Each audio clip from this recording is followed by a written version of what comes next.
Hey guys, কি খবৰ আপোনালোকৰ? আজি এনেকুৱা এটা জেগাত যাওঁ য'ত মানে একদম খেতি, অৰিজিনেল খেতিৰ পৰা কি ওলাই আছে আৰু কি হৈ আছে আপোনালোকে শুনিলে পাগল হৈ যাব। গৈ আছোঁ আৰু সেই খেতি আছে গোৱালপাৰাতে। গোৱালপাৰা বহুত বিখ্যাত, চাৰিওফালৰ পৰা বিখ্যাত। আপোনালোকক দেখুৱাই আছোঁ ক'ত গৈ আছোঁ। ভাই, আজি এনেকুৱা এটা জেগাত যাম য'ত মানে একদম ফাটাফাটি পূৰা বিখ্যাত, চাৰিওফালে বিখ্যাত বস্তু আছে। একদম খেতি, অৰিজিনেল খেতি। কি হৈ আছে, কি হৈ থকা নাই আমি সকলোকে দেখুৱাম। ৰাইজ, আপোনালোকে আমাৰ লগত থাকক।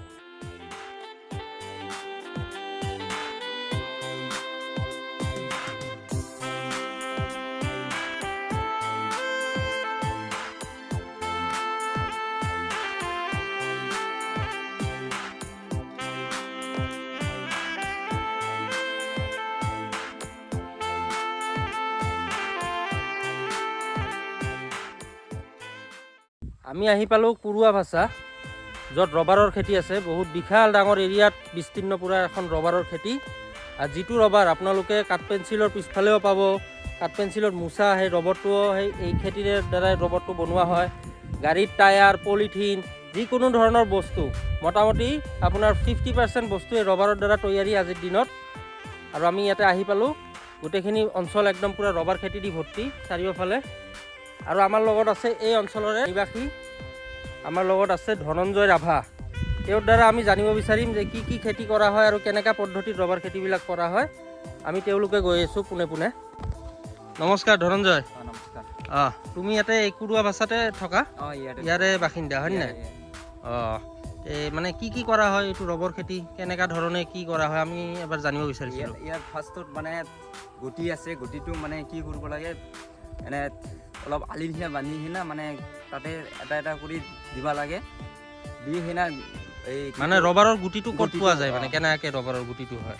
ৰবাৰৰ গুটিটো মানে গাছৰ পৰা বেলেগৰ পৰা আনিব লাগে, বেলেগৰ পৰা কিনি আনি কিনা মানে এটা ৰবাৰৰ গুটিটো তাৰমানে এনেকৈ ৰুই দিব লাগে, মানে জাগাত অলপ গেপ দি হ'ব। ডাঙৰ হোৱাৰ পিছত ষ্টাম্প বনাব লাগিব, ষ্টাম্প বনাই কিনা আৰু সেইটা তুলিব লাগিব। তোলাৰ পিছত সেই মানে কিহত পলিথিন পূৰা কি কৰি কিনা পলিথিনত ভৰাব লাগিব। ভৰাৰ পিছতে মেইন ষ্টাম্প দি ওলোৱা গাছটোহে মানে এই ৰাখিব লাগিব।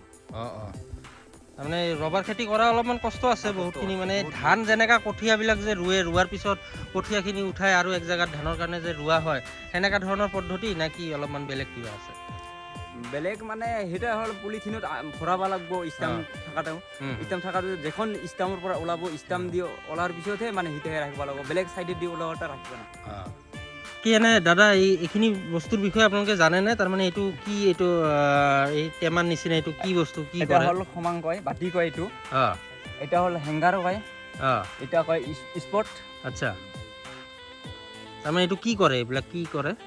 এইটো মানে এইটো আঠুটো কাটি কিনা এটা দাও আছে, দাৱত কাটি কিনা মানে এই স্পট দি আহিব, এই খমাঙত ৰাখি দিব। তাৰমানে খমাঙত ৰাখি ইয়াৰ পৰা ইয়াত ভৰা হ'লে মানে আৰু বাল্টিঙত লৈ যাম, বাল্টিঙত লৈ যাই না আৰু মানে বনাব লাগে। আচ্ছা, তাৰ পদ্ধতিটো কি? ইয়াৰ পৰা লৈ যায় বাল্টিঙত লৈ তাৰপিছত ক'ত কি কৰে এইটো? সেইটো লৈ যায় ঘৰত লৈ যায় না, মানে ট্ৰে আছে, ট্ৰেত এনে থালৰ নিচিনা দি কিনা তাতে অলপ পানী দিব লাগিব, আধা পানী দিব লাগিব, আধা আঠা দিব লাগিব। আঠা দিয়াৰ পিছতহে মানে এচিড দিব লাগিব। এচিড দিয়াৰ পিছতহে মানে চিটটো হৈ যাব। চিটটো হয় ন? তাৰপিছত সেই চিটটো আপোনালোকৰ নিৰ্দিষ্ট যিকোনো চিপত কাটি লোৱা হয়। সেইটো ঠিক আছে, ধন্যবাদ দাদা।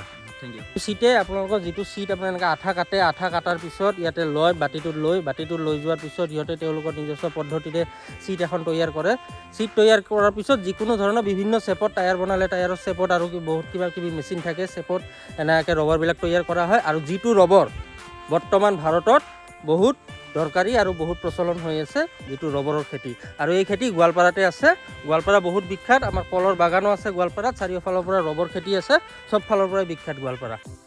বাকী গাইছ, আৰু এই আপোনালোকক ক'ব বিচাৰোঁ, তাৰমানে কি দাদা, এই ৰবৰ খেতিৰ বাহিৰেও আৰু আপোনালোকৰ এই কুৰুৱা ভাষাত কিবা আৰু অন্য কিবি খেতি কৰা হয় নেকি? তাৰমানে মই শুনিছোঁ গোৱালপাৰাটো বহুত বিখ্যাত, চাৰিওফালৰ পৰা খেতি বাতিৰ ফালৰ পৰাই হওক, যিকোনো ধৰণৰ বস্তু, অৰ্গেনিক বস্তু, হাৰ্ভেষ্টিং চব ফালৰ পৰাই বিখ্যাত।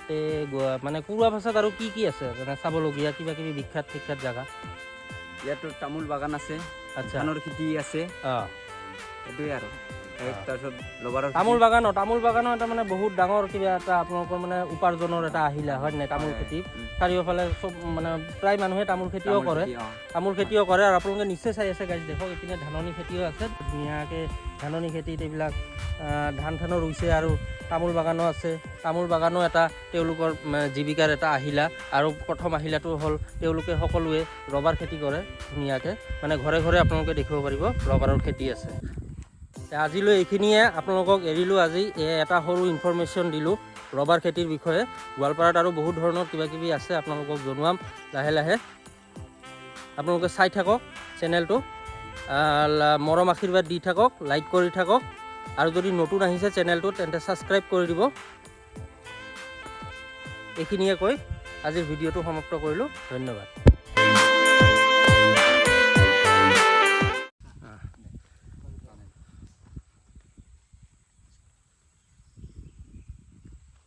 আৰু ভাই আজিতো একদম পুৰা চুপচাপে আছে আজি কিবা কোনফালে বা চাই আছে আজিতো একো নকলি একো মানে কি কথাই নাই মুখত কিয় কথাই নাই মানে গাইছ কি ক'ম ক'বলগীয়া ৰাস্তাই নাই যিমানখিনি ইনফৰমেশ্যন দিবলগীয়া আছিল আপুনি দি দিলে মোৰ ফালৰ পৰা আছিল কি দুই এটা কৈ দিয়া মানুহ ৰাইজে জানিব বিচাৰে ন গাইছ ৰবাৰ বাগানটো কোনটা ৰবাৰ গছটো একদম কলগছৰ দৰে মানে একদম নৰম বেছিকৈ হাৱা বাতাস বা তুফান আহিলে গছটো কিন্তু ভাঙি পৰে বুজি পাইছে আৰু যিহেতু কৰোৱা অৱস্থা ইয়াত হাতী চাতি ওলায় তে কেতিয়াবা মানে হাতীৰ জাকটো যেতিয়া সোমাই তেতিয়া মানে কেতিয়াবা ৰবাৰ বাগানবিলাকো অনিষ্ট কৰে তেতিয়া মানে ৰবাৰ খেতি যোনে কৰে খেতিয়কৰ বহুত লোকচান হৈ যায় এইখিনি ইনফৰমেশ্যন দিব গৈছে ধন্যবাদ এই গাইজ আহি থাকোঁতে চাওকচোন মই ইয়াতে ৰখি গ'লোঁ এইটো কি ব্ৰিজ এই খেতি পথাৰৰ মাজত এই আধা নাওমেনি ব্ৰিজ কি ব্ৰিজ বনাইছে কোনোবা জানে যদি ক'বচোন গাইজ